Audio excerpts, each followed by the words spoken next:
బాలీవుడ్ లో ఒకప్పుడు hit combination గా గుర్తింపు పొందిన నటి ఊర్మిళ, దర్శకుడు రామ్ గోపాల్ వర్మ గురించి మరొక చర్చ మొదలైంది.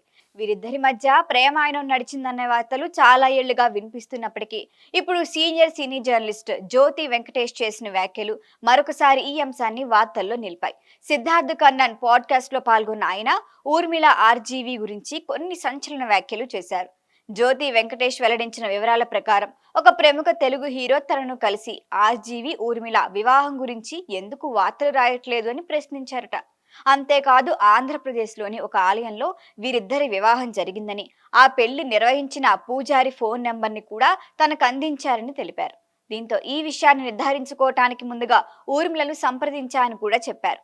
తాను ఫోన్ చేసినప్పుడు ఊర్మిళ తీవ్ర భావోద్వేగానికి గురై ఏడుస్తూ తనపై అసంతృప్తి వ్యక్తం చేసిందని, అయితే మా పెళ్లి జరగలేదు అని మాత్రం స్పష్టంగా ఖండించలేదు అని కూడా జ్యోతి వెంకటేష్ పేర్కొన్నారు. ఆ తర్వాత ఇదే విషయంపై రామ్ గోపాల్ వర్మ ప్రశ్నించగా ఆయన ఎలాంటి స్పందన ఇవ్వకుండా ఈ అంశంపై మాట్లాడేందుకు కూడా నిరాకరించారని జ్యోతి వెల్లడించారు. అంతేకాకుండా వీరిద్దరూ ఎందుకు దూరమయ్యారు అన్న విషయంపైన కూడా జ్యోతి వెంకటేష్ కొన్ని వ్యాఖ్యలు చేశారు.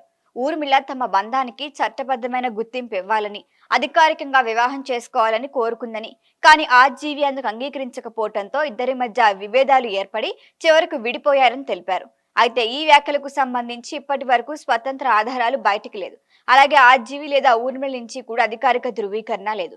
ఇలా ఉండగా ఊర్మిళ రామ్ గోపాల్ వర్మ కలిసి చేసిన బాలీవుడ్ ప్రత్యేక గుర్తింపు పొందాయి సినిమాలు అంతం, గాయం, రంగీలా, సత్య వంటి చిత్రాలు వీరిద్దరి కాంబినేషన్ ను సూపర్ హిట్ గా నిలబెట్టాయి. ముఖ్యంగా రంగీలా చిత్రం ఊర్మిళ కెరియర్ కు పెద్ద మలుపు. ఆర్జీవి దర్శకత్వ ప్రతిభకి కూడా మరొక గుర్తింపు తీసుకొచ్చింది. వీరిద్దరు ఆ తర్వాత కలిసి పనిచేయకపోవడంతో అప్పట్లో అనేక ఊహాగానాలు వినిపించాయి. అయితే గత ఏడాది సత్య రిలీజ్ సందర్భంగా ఇచ్చిన ఇంటర్వ్యూలో ఊర్మిళ ఈ ప్రచారంపై స్పందించారు. తమ మధ్య ఎలాంటి వ్యక్తిగత విభేదాలు లేవని, ఆర్జీవితో తనకు మంచి అనుబంధమే ఉందని స్పష్టం చేశారు. దీంతో తాజాగా జ్యోతి వెంకటేష్ చేసిన వ్యాఖ్యలు మరొకసారి చర్చకు దారితీశాయి. వాటిపై ఆర్జీవి కానీ ఊర్మిళ కానీ ఇప్పటి వరకు స్పందించకపోవడంతో ఇప్పటికీ అంశం ఊహాగానాలకే పరిమితమైంది. ఈ వీడియో మీకు నచ్చినట్లయితే లైక్ చేయండి, షేర్ చేయండి, సబ్స్క్రైబ్ చేయండి.